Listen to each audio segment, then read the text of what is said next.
بسم اللہ والحمد للہ والصلاة والسلام علی رسول اللہ وعلی آلہ وصحبہ ومن والاه اما بعد۔ الملخص الفقہی میں کتاب الطہارہ کا چل رہا ہے اور ہم لوگ پہنچے تھے باب فیما یحرم علی المحدث مزاولته من الاعمال، باب فیما یحرم علی المحدث مزاولته من الاعمال، اور یہ بیان ہوا تھا اس باب میں کہ محدث کے اوپر کیا کیا حرام ہے۔ پہلی چیز، محدث یعنی حدث اکبر یا اصغر دونوں ہو تو کیا کیا حرام ہے۔ پہلی چیز مس المصحف، مصحف کو چھونا، قرآن کے نسخے کو چھونا، اس کی تعظیم میں، اس کی حرمت، اور وہ اللہ کا کلام ہے اس میں، اس وجہ سے۔ دوسری چیز صلاح، چاہے وہ فرض ہو یا نفلی ہو، اور تیسری چیز طواف۔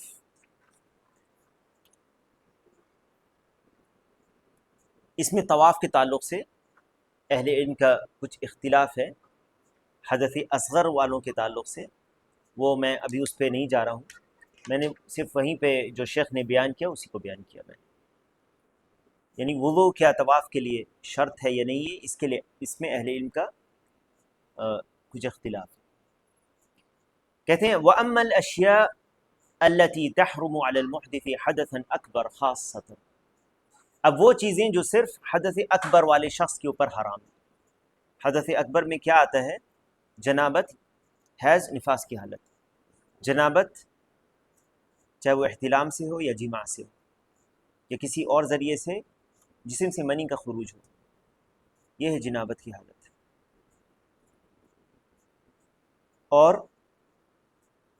اور کیا؟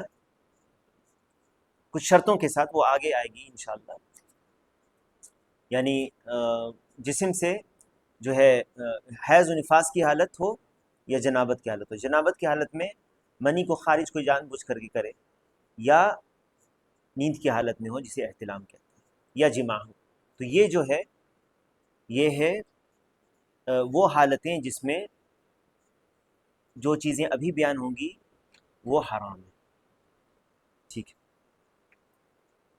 پہلی چیز کہتے ہیں یحرم علی المحدث حدثا اکبر قراءۃ القرآن، پہلی چیز جو حدث اکبر کی حالت میں حرام ہے وہ کیا ہے؟ قرآن کا پڑھنا، لحدیث علی رضی اللہ عنہ، کیونکہ حدیث ہے علی رضی اللہ عنہ سے روایت ہے کہ نبی صلی اللہ علیہ وسلم، یعنی نبی صلی اللہ علیہ وسلم کہتے ہیں لا يحجبه، یعنی نبی صلی اللہ علیہ وسلم عن القرآن شیء لیس الجنابہ، یعنی کوئی چیز رسول اللہ صلی اللہ علیہ وسلم، بعض روایت میں لا يحجزه اور یہاں لا يحجبه، دونوں روایتیں، دونوں الفاظ ہیں، یعنی نبی صلی اللہ علیہ وسلم کو کوئی چیز روکتی نہیں تھی قرآن پڑھنے سے سوائے جنابت کی حالت۔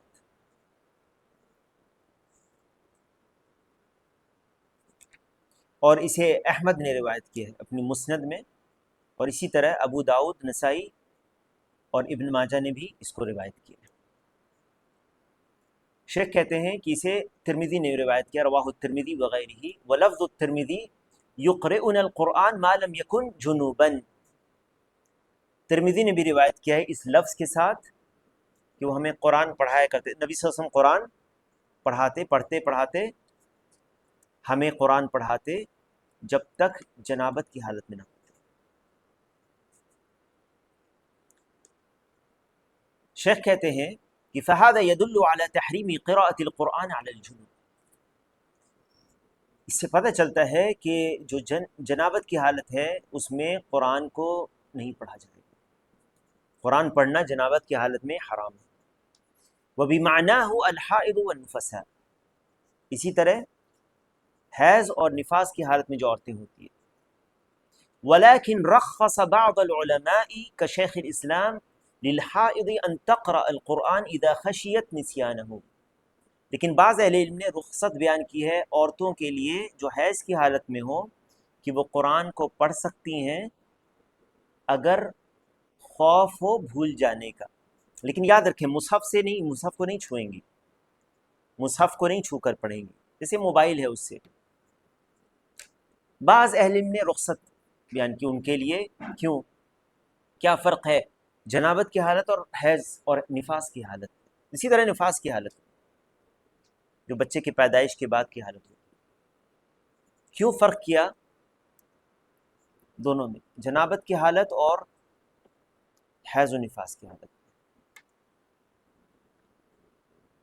اس لیے کیونکہ جنابت کی حالت میں انسان کو طہارت حاصل کرنا اس کے اختیار میں ہوتا ہے، وہ چاہے تو فوراً غسل کر لے اور پھر قرآن کو پڑھ سکتا ہے، لیکن حیض و نفاس کی حالت میں کیا اس کے اختیار میں ہے؟ نہیں۔ تو یہاں پر بعض اہل علم نے رخصت بیان کیا ہے۔ اس کے بعد شیخ کہتے ہیں وَلَا بَأْسَ أَن يَتَكَلَّمَ الْمُحْدِثُ بِمَا وَافَقَ الْقُرْآنَ إِن لَمْ يقصد القرآن بل على وجه الذکر۔ اس میں کوئی حرج نہیں ہے کہ قرآن کے الفاظ کو وہ ادا کرے قرآن پڑھنے کی نیت سے نہیں بلکہ ذکر کی نیت سے، جیسے لا الہ الا اللہ، اسی طرح سے صبح شام کے اذکار، سونے سے پہلے آیت الکرسی، ہے نا، یہ ذکر کی نیت سے، یا بسم اللہ کھانے سے پہلے بسم اللہ الرحمن الرحیم کہنا، کہتے ہیں بسم اللہ الرحمن الرحیم والحمد للہ رب العالمین، اس طرح سے کہنا، لحدیث عائشہ رضی اللہ عنہا، کیونکہ حدیث عائشہ رضی اللہ عنہ سے ثابت ہے ان النبی صلی اللہ علیہ وسلم کان یذکر اللہ علی کل احیانہ، اللہ تعالیٰ کا ہر وقت ذکر کیا کرتے ہیں نبی صلی اللہ علیہ وسلم۔ تو ذکر عام ہے، ذکر میں قرآن پڑھنا بھی ہے نا، اور ذکر عام بھی ہے، لیکن ایک سوال ہے کہ ذکر عام ہے تو کیا اس میں قرآن نبی صلی اللہ علیہ وسلم نہیں پڑھتے تھے؟ عام ذکر میں تو قرآن پڑھنا بھی ہے نا،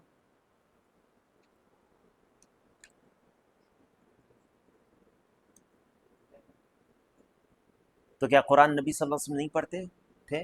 جو روایتیں ابھی اوپر آئی ہیں، ابھی جو روایت آئی ہے پہلی جو علی رضی اللہ عنہ سے لا یحجبہ شیء، لا یحجبہ، نبی صلی اللہ علیہ وسلم کو کسی چیز سے، یعنی قرآن پڑھنے سے کیا چیز روکتی تھی؟ صرف جنابت کی حالت۔ اور اسی طرح سے نبی صلی اللہ علیہ وسلم قرآن پڑھایا کرتے تھے، سکھاتے تھے صحابہ کو، سوائے اس حالت میں کہ وہ آپ جنابت کی حالت میں۔ لیکن جب یہ روایتیں دیکھی جاتی ہیں جو علی رضی اللہ عنہ سے ہے اور جو ترمذی نے روایت کیا ہے یقرؤون القرآن ما لم یکن جنبا، یہ دونوں روایتیں ضعیف ہیں، دونوں روایتیں کیا ہیں؟ ضعیف ہیں۔ جب یہ دونوں روایتیں ضعیف ہیں تو پھر کیا کہنا چاہیے؟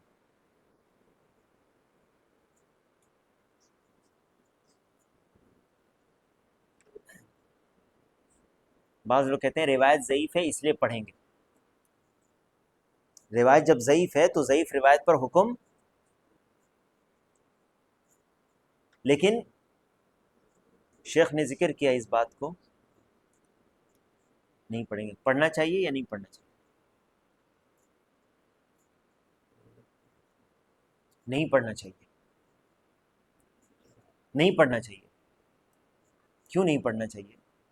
اس کی وجہ یہ ہے کہ جب محدثین حدیث کو ذکر کرتے ہیں، ایک تو یہ مقصد ہوتا ہے حدیث ضعیف بھی اگر ہوتی ہے پھر بھی اس کو ذکر کرتے ہیں بعض محدثین، کیوں؟ معنی کے اعتبار سے نہیں، معنی کے اعتبار سے کیسے؟ اس لیے کیونکہ صحابہ کا عمل بھی دیکھتے ہیں، نبی صلی اللہ علیہ وسلم سے سندن یہ روایت صحیح نہیں ہے تو ہم کہیں گے نبی صلی اللہ علیہ وسلم سے یہ ثابت نہیں ہے سندن یہ روایت، ٹھیک ہے، لیکن اگر ہم دیکھتے ہیں صحابہ کا عمل تو صحابہ نے دین کن سے لیا؟ نبی صلی اللہ علیہ وسلم سے۔ روایت میں ضعیف روایت ہے، لیکن جب کئی ضعیف روایتیں آتی ہیں ایک معنی کی تو کبھی ایسا ہوتا ہے کہ وہ تقویت پا کر معنی اس کا صحیح ہوتا ہے. اور عبد الرزاق نے روایت کیا ہے، عبد الرزاق الصنعانی رحمہ اللہ اپنے مصنف میں کہتے ہیں، یہ عبیدہ السلمانی سے روایت کرتے ہیں، کہتے ہیں کہ کان عمر ابن الخطاب یکرہ ان یقرأ القرآن وهو جنب. کان عمر ابن الخطاب روایت کرتے ہیں کہ کان عمر ابن الخطاب یکرہ ان یقرأ القرآن وهو جنب. اور سلف کی زبان میں کراہت کا لفظ تحریم پر استعمال ہوتا تھا، جیسے کہ سورہ اسراء کی آیت میں حرام چیزوں کو اللہ تعالیٰ نے بیان کیا، اس کے بعد کہا کہ تمہارے رب کے نزدیک یہ چیزیں مکروہ ہیں. یہاں پر کراہت تحریم کے لیے. تو سلف کی زبان میں حرمت کے لیے کراہت کا لفظ استعمال ہوا. ابن کثیر رحمہ اللہ کہتے ہیں یہ سند صحیح ہے، اس کی سند صحیح ہے. اور ابن حجر رحمہ اللہ فتح الباری میں کہتے ہیں کہ وصح عن عمر انه كان يكره ان يقرأ القرآن وهو جنوب. عمر رضی اللہ عنہ سے یہ صحیح ثابت ہے کہ وہ جنابت کی حالت میں قرآن پڑھنے کو ناپسند کرتے تھے. یہ یکرہو سے مراد یہاں پر آپ کو بیان ہو چکا، ٹھیک ہے. اسی طرح سے دارقطنی نے روایت کی اپنی سنن میں، کہتے ہیں علی رضی اللہ عنہ سے. دیکھو علی رضی اللہ عنہ کی ایک روایت یہاں پر ہے نبی صلی اللہ علیہ وسلم سے، یہ اگر ثابت نہیں ہے تو دارقطنی نے روایت کیا ہے کہ انہوں نے کہا اقرأوا القرآن ما لم یصب احدکم الجنابہ. قرآن پڑھا کرو یہاں تک کہ جب تک تم میں سے کسی کو جنابت لاحق نہ ہو جائے. فَإِنْ أَصَابَتْهُ الْجَنَابَةُ، اگر کسی کو جنابت لاحق ہو گئی، فَلَا وَلَا حَرْفًا وَاحِدًا، تو قرآن نہ پڑھے اگرچہ ایک حرف بھی کیوں نہ ہو. یعنی قرآن کی قرأت کے لیے اذکار کے تعلق سے بیان ہو چکا، اذکار کے طور پر یا بسم اللہ کہنے میں کوئی حرج نہیں ہے، ٹھیک. اور امام دارقطنی کہتے ہیں اس روایت کے بارے میں کہ یہ صحیح ہے روایت، علی رضی اللہ عنہ سے یہ صحیح ہے. ابن مسعود رضی اللہ عنہ ایک دفعہ جا رہے تھے، اور اسے بھی مصنف ابن ابی شیبہ نے روایت کیا اس روایت کو ابن مسعود رضی اللہ عنہ کی اپنے مصنف میں. ابن مسعود رضی اللہ عنہ جا رہے تھے اور انہوں نے وہ اپنے شاگرد کو قرآن سکھا رہے تھے. اس کے بعد وہ ایک جگہ رکے اور انہوں نے پیشاب کیا. استنجا سے جب فارغ ہوئے تو اس ساتھ جو تھے ابن مسعود رضی اللہ عنہ کے، انہوں نے کہا، رکنے لگے، وہ پڑھنے سے رکنے لگے. فکف الرجل عنہ فقال ابن مسعود رضی اللہ عنہ نے کہا ما لک، کیا ہو گیا تم کو؟ کہا انک بلت، کہ آپ نے تو ابھی پیشاب کیا ہے. فقال انی لست بجنب، میں جنابت کی حالت میں نہیں ہوں. تو کیا پتہ چلا اس سے؟ صحابہ میں سے کتنے صحابی ہو گئے؟ ابن مسعود، عمر اور علی رضی اللہ عنہم اجمعین. اور اسی طرح سے ابن ابی شیبہ نے روایت کیا ہے سلمان فارسی رضی اللہ عنہ سے کہ جب وہ قرآن پڑھ رہے تھے، کسی نے کچھ، وہ بے وضو کی حالت میں تھے، تو کسی نے جب اعتراض کیا تو انہوں نے کہا کہ انی لست بجنب، یا اسی طرح کے الفاظ. سلمان فارسی رضی اللہ عنہ چار صحابہ میں سے دو عشرہ مبشرہ میں سے ہیں، بلکہ دو خلفائے راشدین میں سے ہیں. دو کس میں سے ہیں؟ خلفائے راشدین میں سے. اور اللہ کے نبی صلی اللہ علیہ وسلم نے کیا کہا؟ علیکم بسنتی و سنت الخلفاء الراشدین.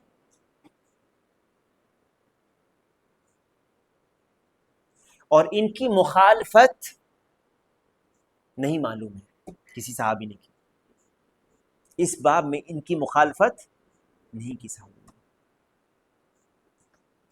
تو اب آپ کو سمجھ میں آ جانا چاہیے کہ بعض ضعیف حدیثوں کو کیوں اہل علم نے اپنی کتابوں میں ذکر کیا، یا تو وہ ضعیف حدیثوں کے شاہد اگر مل جاتی ہے تو وہ تقویت پا کر حسن لغیری یا حسن لغیری ہی ہو جائے گی،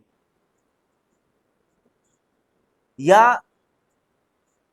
اس کا معنی صحیح ہے اور صحابہ کو اس پر عمل ہے۔ اسی لیے امام ترمذی رحمہ اللہ جب روایت کرتے ہیں حدیثوں کو، تو روایت اگر ضعیف بھی ہوتی ہے سندن، وہ کہتے ہیں کہ اس پر یہ عمل ہے، یہ قول ہے فلاں فلاں فلاں کا، کیوں بیان کرتے ہیں؟ تو اس کا جب حدیث دیکھیں آپ کچھ کہ اسناد ہو ضعیف، اس کا معنی یہ نہیں کہ بس اس حدیث کو یا اگر کسی اہل علم نے کہا، کوئی قول کہا اہل علم نے اور انہوں نے دلیل نہیں پیش کی، لیکن آپ نے دیکھا کہ اس کی تو دلیل ضعیف حدیث مل رہی، کیسا عالم ہے؟ عالم پر آپ فوراً، بعض لوگ کیا کرتے ہیں، فوراً اعتراض کرنے لگتے ہیں، یہ ضعیف حدیث، یہ حدیث کو نہیں آتی تھی ان کو ضعیف اور صحیح، انہوں نے کہہ دیا یہ بات۔ اہل علم بہت ساری چیزوں کو دیکھتے ہیں، حدیث کی ایک سند ہوتی ہے، ایک چیز یہ بھی دیکھا جاتا ہے، ایک اور چیز ہے جو عمل اس پر ہے کہ نہیں، صحابہ نے کیسے اس چیز کو لیا یا صحابہ کا کیا عمل ہے، ٹھیک ہے۔ وَيَحْرُمُ، دوسری چیز جو حرام ہے، وَيَحْرُمُ عَلَى الْمُحْدِثِ حَدَثًا أَكْبَرَ مِنْ جَنَابَةٍ أَوْ حَيْضٍ أَوْ نِفَاسٍ اللُّبْثُ فِي الْمَسْجِدِ بِغَيْرِ وُضُوءٍ، دوسری چیز جو حرام ہے حدث اکبر والوں پر، وہ مسجد میں ٹھہرنا، چاہے وہ حدث اکبر جنابت سے ہو یا حیض سے ہو یا نفاس سے ہو، مسجد میں ٹھہر نہیں سکتے۔ لقولہ تعالی، کیسے؟ جیسے عورت کوئی اعتکاف کی حالت میں اگر اس کو حیض آ گیا تو فوراً وہ نکل جائے وہاں سے، واضح ہے؟ ٹھیک ہے۔ یا ایھا الذین آمنوا لا تقربوا الصلاة وانتم سکارى حتى تعلموا ما تقولون ولا جنبا الا عابری سبیل حتى تغتسلوا، یہ اس کی دلیل ہے۔ اے ایمان والو، لا تقربوا الصلاة، نماز کے قریب مت جاؤ جبکہ تم کس حالت میں ہو، وانتم سکارى، جبکہ تم شراب کی نشے کی حالت میں ہو۔ یہ کب؟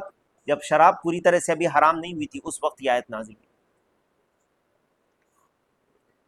ولا جنبا حتى تعلموا ما تقولون، جب تک تم یہ نہ جان لو کہ تم کہہ کیا رہے ہو۔ ولا جنبا الا عابری سبیل حتى تغتسلوا، اور نہ جنابت کی حالت میں جب تک کہ غسل نہ کر لو، ٹھیک ہے۔ تو اس کا معنی یہ نہیں ہے کہ کہا جا رہا ہے کہ جنابت کی حالت میں جب تک غسل نہ کر لو تو چلو جنابت کی حالت میں تو نماز ابھی نہیں پڑھیں گے، کیا یہ معنی ہے اس کا؟ نہیں، اس کا معنی ہے کہ جنابت کی حالت میں نماز کا وقت آ جائے تو فوراً غسل کرو، نماز پڑھو۔ جیسے بعض لوگ کہتے ہیں، جب ان سے پوچھا جاتا ہے جو بے نمازی ہوتی ہے، اللہ ان کو ہدایت دے، نماز پڑھیے، تو سب سے عام جواب جو ہوتا ہے ناپاک ہے۔ سنا ہے کہ نہیں آپ کو؟ عام جواب یہ ہوتا ہے ناپاک ہے۔ کتنے وقت سے نہیں پڑھا ہے؟ پڑھیں گے، جمعہ سے پڑھیں گے، اس کا کیا جواب ہے؟ آپ عورت کب سے ہو گئے؟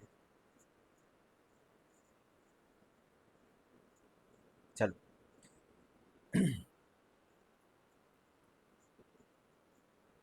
ولا جنبا الا عابری سبیل حتى تغتسلوا،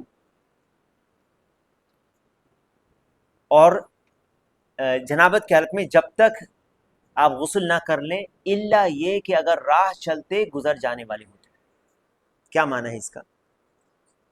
الا عابری سبیل حتى تغتسلوا، یعنی شیخ کہتے ہیں لا تدخلوا المسجد للبقاء فیہ، مسجد میں ٹھہرنے کے لیے مت جاؤ، لیکن اگر راستہ ہے مسجد کا یا مسجد کے کسی حجرے میں جو مسجد سے الگ ہے، کوئی شخص ہے یا آدمی ہے لیکن وہ گزرنا چاہتا ہے نکلنے کے لیے، یا مسجد کے ایک دروازہ ہے دوسرا دروازہ دوسری طرف ہے اور راستہ خراب ہے جس سے آپ نہیں جا سکتے، تو صرف آپ ایسی حالت میں پار ہو سکتے ہیں، ایسی حالت میں صرف پار ہو سکتے ہیں، ٹھہریں گے نہیں۔ ٹھہرنے کے لیے ایک چیز اور کرنی پڑے گی، وہ آگے آ رہی ہے، یعنی لا تدخلوا المسجد للبقاء فيه ولقوله لا احل المسجد لحائض ولا جنب، جیسے کہ بعض روایت میں ہے کہ مسجد جو ہے حائض اور جنوب کے لیے لا احل، یہ دلیل ہے، لیکن یہ روایت بھی جو ہے اس کو علامہ البانی نے ضعیف قرار دیا ہے، لیکن ابن خزیمہ نے صحیح قرار دیا۔ رواہ ابو داؤد من حدیث عائشہ وصححہ ابن خزیمہ، ابن خزیمہ نے اسے صحیح قرار دیا، لیکن علی کل حال مسجد جو ہے وہ نبی صلی اللہ علیہ وسلم نے کہا کہ میں مسجد کو حیض اور جنابت والوں کے لیے حلال نہیں۔ فَإِذَا تَوَضَّأَ مَنْ عَلَيْهِ حَدَثٌ أَكْبَرٌ، لیکن اگر کسی کو حدث اکبر لاحق ہو گیا، مثال کے طور پر کوئی شخص ہے جو اعتکاف کی حالت میں ہے اور احتلام کی وجہ سے وہ حدث اکبر ہو گیا، اب کیا کرے گا؟ وہ پانی موجود نہیں ہے مسجد میں، تو مسجد کے باہر تو رہ نہیں سکتا، رہ سکتا ہے؟ نہیں رہ سکتا، پانی نہیں ہے اس کے پاس، تو یا تو وہ جا کے غسل کرے کہیں، یا پانی اگر انتظار میں ہے تو کم سے کم وہ وضو کر کے مسجد میں ٹھہر سکتا۔ کہتے ہیں جاز له اللبس فی المسجد لقوله عطاء، کہتے ہیں فَإِذَا تَوَضَّأَ مَنْ عَلَيْهِ حدث اکبر، جس کے اوپر حدث اکبر ہے اس کے لیے مسجد میں ایک شرط کے ساتھ وہ رک سکتا ہے، اس کے لیے جائز ہے مسجد میں ٹھہرنا اگر وہ وضو کر لیتا ہے تو۔ کہاں سے یہ بتایا؟ یہ جو حدیث ہے اوپر والی وہ ضعیف ہے، پہلی بات، لا احل المسجد المسجد لحائض ولا جنوب، لیکن صحابہ کا عمل سے یہ پتہ چلتا ہے۔ ابن کثیر رحمہ اللہ نے تفسیر میں غالباً اس آیت میں یا سورہ مائدہ کی تفسیر میں اس بات کو بیان کیا ہے کہ صحابہ کیا کرتے تھے کہ وہ وضو کرتے تھے پھر وہ مسجد میں رک جاتے تھے، یہ صحابہ کا عمل ہے، اور ایسا نہیں ہو سکتا کہ نبی صلی اللہ علیہ وسلم کے سامنے یہ چیز ہوا اور نبی صلی اللہ علیہ وسلم کو پتہ نہ ہوا ہو۔ کیا میں نے اس کے بارے میں شیخ محمد عمر بازمول حفظ اللہ سے پوچھا تھا، تو انہوں نے یہی بتایا تھا، شیخ نے اپنے ایک درس میں یہ چیز ذکر کیا تھا، تو میں نے پوچھا تھا شیخ سے، انہوں نے یہ کہا تھا کہ ابن کثیر نے اس کو ذکر کیا، وہ ابھی بھی ابن کثیر نے یہ ذکر کیا صحابہ کا عمل جو ہے، ٹھیک ہے۔ عطا کہتے ہیں، عطا کون ہے؟ عطا ابن ابی رباح کہتے ہیں رأیت رجلا من اصحاب رسول اللہ صلی اللہ علیہ وسلم یجلسون فی المسجد وهم مجنبون اذا توضؤوا وضوء الصلاة، میں نے دیکھا رسول اللہ صلی اللہ علیہ وسلم کے صحابہ کو کہ وہ مسجد میں بیٹھتے تھے، جنابت کی حالت ہوتی تھی تو وضو کر کے بیٹھا کرتے تھے جیسے نماز کے لیے وضو کرتے ہیں۔ والحکمہ، شیخ کہتے ہیں والحکمۃ من ھذا الوضوء تخفیف الجنابہ، تاکہ اس سے جنابت کا اثر کم ہو جاتا ہے وضو کرنے سے، ٹھیک ہے، لیکن نماز نہیں پڑھ سکتا وہ، ٹھیک ہے۔ وَكَذَلِكَ يَجُوزُ لِلْمُحْدِثِ حَدَثًا أَكْبَرَ أَنْ يَمُرَّ بِالْمَسْجِدِ لِمُجَرِّدِ الْعُبُورِ مِنْهُ مِنْ غَيْرِ جُلُوسٍ فِيهِ، اسی طرح سے مسجد سے پار ہونا کر سکتا ہے وہ بغیر بیٹھے، لِقَوْلِهِ تَعَالَى إِلَّا عَابِرِي سَبِيلٍ أي متجاوزین فی للخروج منہ، یا تو گزرنے کے لیے یا اس سے نکلنے کے لیے وہ گزر سکتا ہے مسجد سے۔ والاستثناء من النہی اباحہ، اور یہاں پر الا ہے نا، الا عابری سبیل، تو یہ اباحہ یا جائز ہے، یہ اس نہیں ہے، منع کیا گیا، اس کے بعد جب استثناء آیا تو یہ جائز کے لیے ہے۔ فیکون ذلک مخصصا لعموم قولہ تعالی، لعموم قولہ صلی اللہ علیہ وسلم، تو یہ تخصیص کرتی ہے، خاص کرتی ہے رسول اللہ صلی اللہ علیہ وسلم کے اس قول کو، لا احل المسجد لحائض ولا جنوب، اس روایت کو خاص کرتی ہے یہ، یعنی سوائے ایسی حالت میں کہ آپ وضو کر لیں اور آپ بیٹھ سکتے ہیں ضرورت کے تحت، یا آپ پار ہو سکتے ہیں، تو یہ آیت اور صحابہ کے عمل سے یہ پتہ چلتا ہے۔ کہتے ہیں وَكَذَلِكَ مُصَلِّ الْعِيدِ، وَكَذَلِكَ مُصَلِّ الْعِيدِ لَا يَلْبُثُ فِيهِ مَنْ عَلَيْهِ حَدَثٌ أَكْبَرُ بِغَيْرِ وُضُوء، عید کے مصلی کا بھی یہی حکم ہے، اس میں بغیر وضو کے نہیں ٹھہرنا ہے۔ وَيَجُوزُ لَهُ الْمُرُورُ مِنْهُ، اس سے گزر جانا جائز ہے. لأن النبی صلی اللہ علیہ وسلم قال وَلْيَعْتَزِلْ الْحُيَّضُ الْمُصَلَّى، وَلْيَعْتَزِلْ الْحُيَّضُ الْمُصَلَّى، حیض والی عورتیں اس سے الگ رہیں، مصلی سے الگ رہیں. آج یہیں تک رکتے ہیں. بارک اللہ فیکم و جزاکم اللہ خیرہ. اللہ تعالیٰ سے دعا ہے اللہ تعالیٰ ہم سب کو علم نافع اور عمل صالح کی توفیق عطا فرمائے. اللہ تعالیٰ ہمارے یہاں جمع ہونا قبول فرمائے. ربنا آتنا فی الدنیا حسنہ وفی الآخرة حسنہ وقنا عذاب النار. اللهم اغفر لجميع المؤمنين والمؤمنات والمسلمين والمسلمات الأحياء منهم والأموات. سبحانك اللهم وبحمدك أشهد أن لا إله إلا أنت أستغفرك وأتوب إليك. اللهم صل وسلم وبارك على نبينا محمد وعلى آله وصحبه أجمعين والحمد لله رب العالمين.